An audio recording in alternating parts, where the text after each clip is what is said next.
allegations that are made by certain persons that the police enlist as informants. We are concerned by an information we got from a community in Kaduna State that is called Kagarko. That community is a community of a lot of individuals from different nationalities. But Kagarko is more or less, I think, a local government area, but there are smaller towns that make up that local government area where you have different indigenous groups, ethnic groups, including the Fulanis. They have a Fulani emir.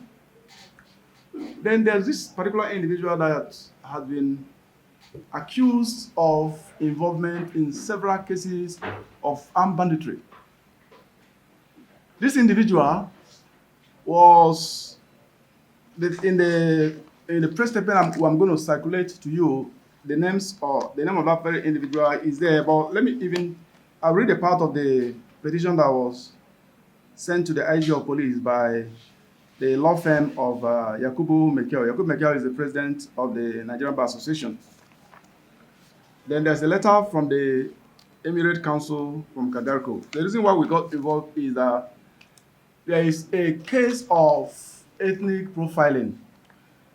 We want to warn the police, in as much as so many cases in the past, particularly during the administration of the immediate past government of Muhammadu Buhari, who virtually tolerated the emergence of a Fulani militia, but we shouldn't just run into hasty conclusion that every Fulani person participated in those criminal activities of that tiny minority among that particular ethnic nationality.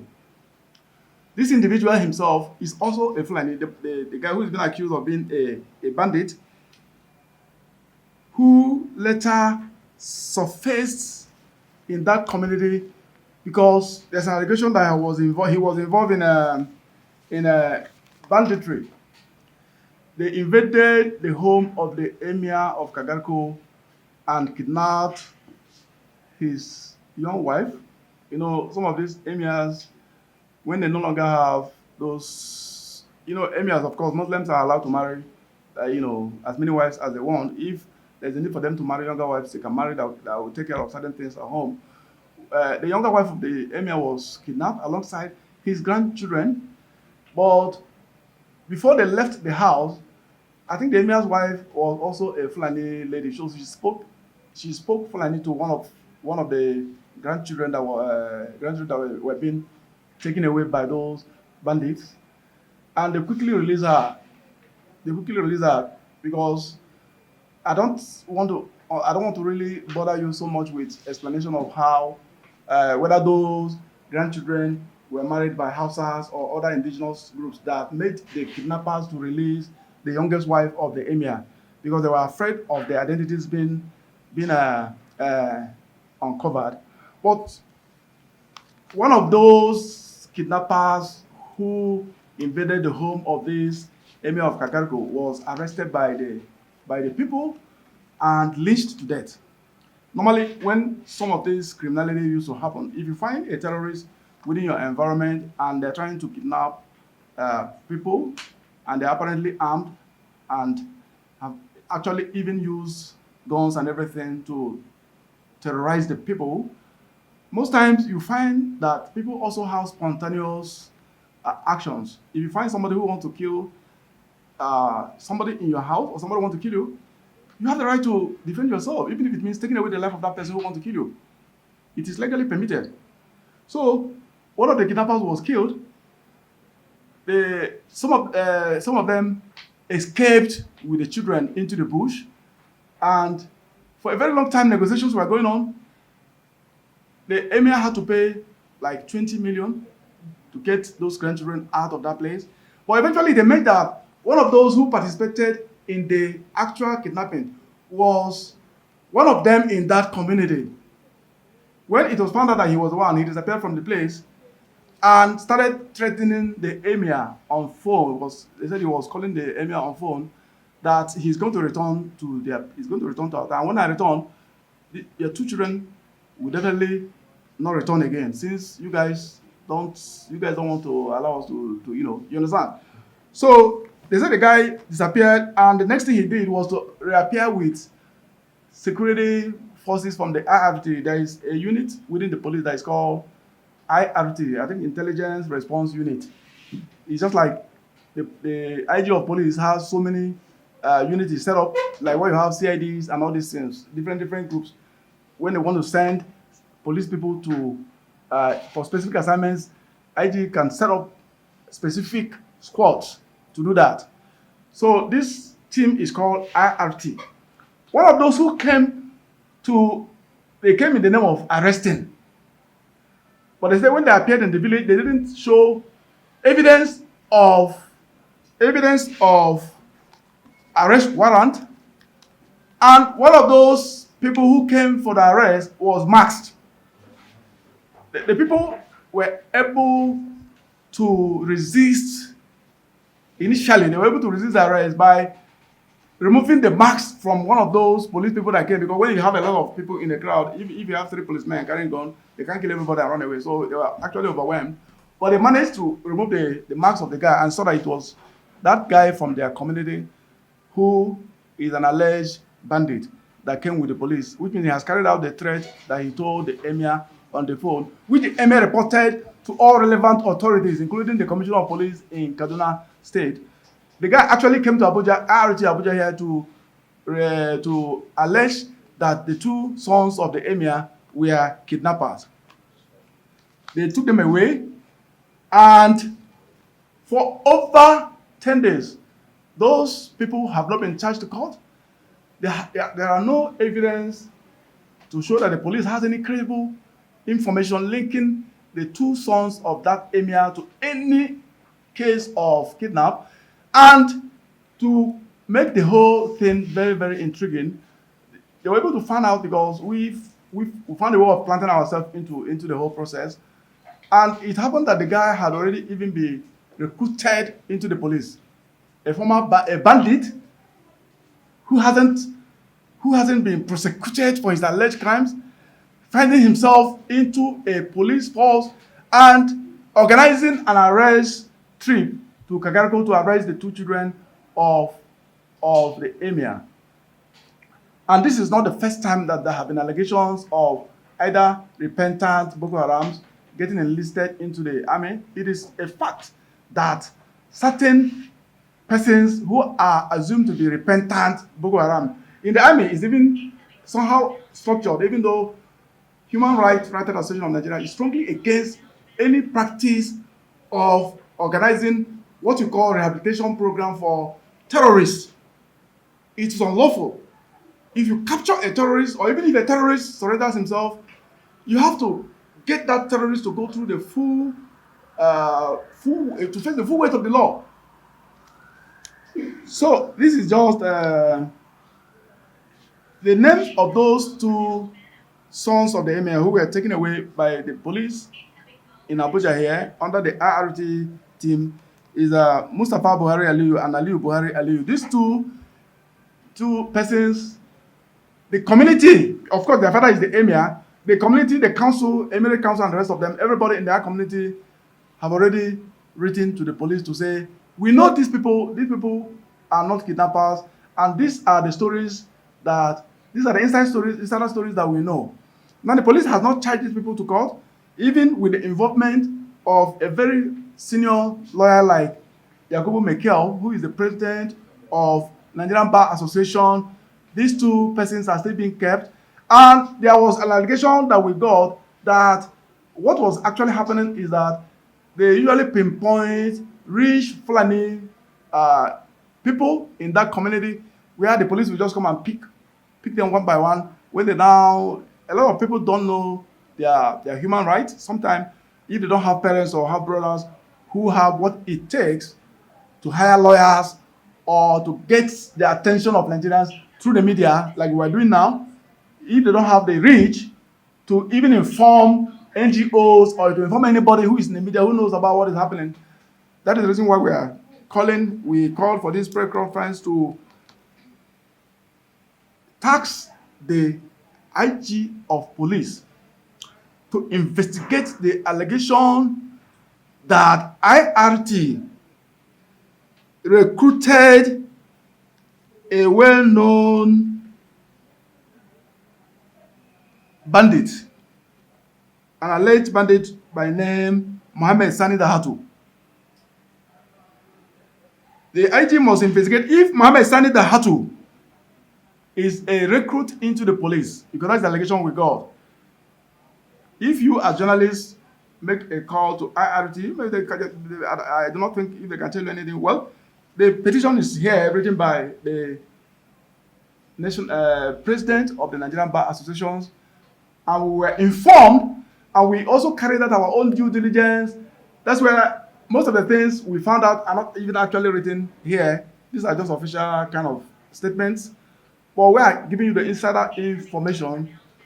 But the reason why we're saying this is that the IRT, all law enforcement agencies, the Nigerian Army, the Nigerian Air Force, the Nigerian Navy, or what do you call this other one, the Civil Defense, all these other agencies of the federal government that are involved in one way or the other in protecting national security of Nigerians, we are against the practice of enlisting persons who have proven cases of criminality or even terrorism.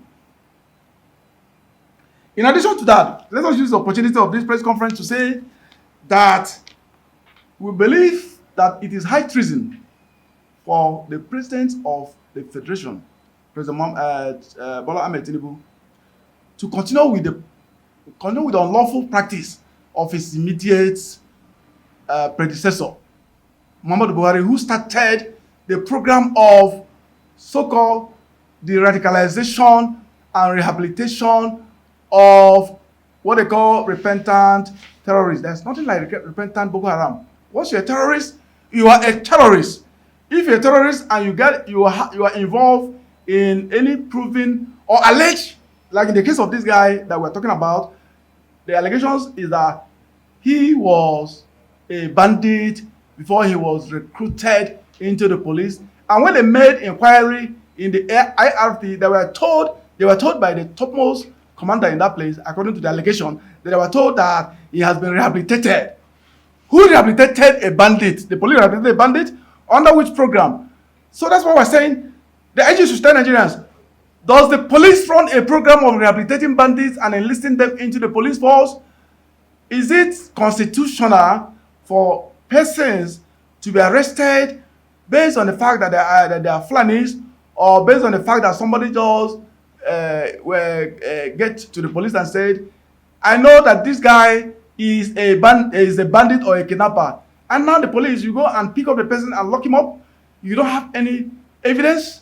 You have not charged the person to court, and you keep the person in detention for days. And sometimes even the court system in Nigeria, maybe due to some kind of deformity in the legal system that allows magistrates to legally allow police to detain citizens of the country beyond reasonable time that the Constitution specifies. You keep people in detention under allegations that they are bandits, and you refuse to grant them administrative bail, and you refuse to charge them to court. We are demanding that the police under the IG, if it's the IG we know, we don't know anything like IRT or whatever, but the people are being kept by the IRT. That brings us to the issue of what do you call the last squad of police that led to nationwide protest, SARS. We are raising alarm that SARS is still in existence. It's just like SARS has not been abolished. SARS was only rebaptized. SARS underwent a baptism and got a change of name because the police still maintain detention facilities and they still maintain the operation modus operandi The operational modalities of SARS, they are intact. We're only using this case of these two brothers that have been arrested from Kakariko as a point of contact. But cases abound in so many parts of the country where you have detention facilities being run by police. If you are in doubt of it, go to Anambra State or ask any of your colleagues who covers any of your reporters that is in Anambra State to tell you about the former SARS office somewhere in Oka, somewhere within Oka environment, or somewhere in Anambra. There's a particular notorious SARS detention facility in Anambra that is still being maintained till tomorrow. There was even allegations that there were human organ trafficking that took place. Unfortunately, even with all the media reports, nobody makes any deliberate effort to investigate, and there's no follow-up of any case. The case of that human organ trafficking in that Anambra Police Command has been swept under the carpet. The whistleblower, the copper whistleblower who raised the alarm, they threatened to kill him. He ran away to a neighboring country. The police went and arrested him and said he was whether they say he was an impersonator or whatever. He was a copper with the police. He found out that things were going on in the police that were not proper, that people are being killed extrajudicially in detention facilities. You may look at it like, these people are just exaggerating. Maybe because as a journalist, you've not had a brother who has been detained. But fortunately, all of us who are media practitioners have experienced that. One of us who was in Abuja here, Segun Olatunji, was a reporter when I was a reporter in Guardian. Segun was picked because he wrote a story against the chief of something intelligence who works with the chief of defense staff. I have been threatened. The reason why I have not been kidnapped yet is because they know the kind of international repercussions it may have for them, or they have their own reason why they have not done that. Because we were openly threatened by even the chief of defense, the defense headquarters, that Huriwa and Ongu people were going to take you to court. I said, well, no, the army is actually talking about taking somebody to court. Then it's good. You go to court, I will also appear in court with my own lawyer, you understand? But they didn't tell that journalist, they didn't give him that privilege of telling him, I will take you to court. They went to his house and kidnapped him. So that is the reason why when we got hint of this particular case, no matter what, even if those people are Fulanis, and some of us have been victims of attacks by suspected armed headers. But that is not the reason why you should have ethnic profiling in policing. So we are calling for an investigation into the operations of IRT. We are calling for an investigation by the IGP and the National Assembly. The IGP investigation may not be far-reaching enough, and the Police Service Commission, as long as we are concerned, is dead on arrival. Police Service Commission, if some of you report the police, you can take it from us, you can take it from me, you can quote me, if you are quoting me now, you are quoting Uriwa, and we're ready to defend our wars anywhere. Police Service Commission is dead, because Police Service Commission is supposed to have council members. One of them is even supposed to be one of you that is practicing as a journalist, or somebody who is in NGO community like us. One of the representatives of media is supposed to be there, or NGO and the rest of them. You're supposed to have 8 commissioners, the Police Service Commission. 90% of those commissioners, their tenure have expired.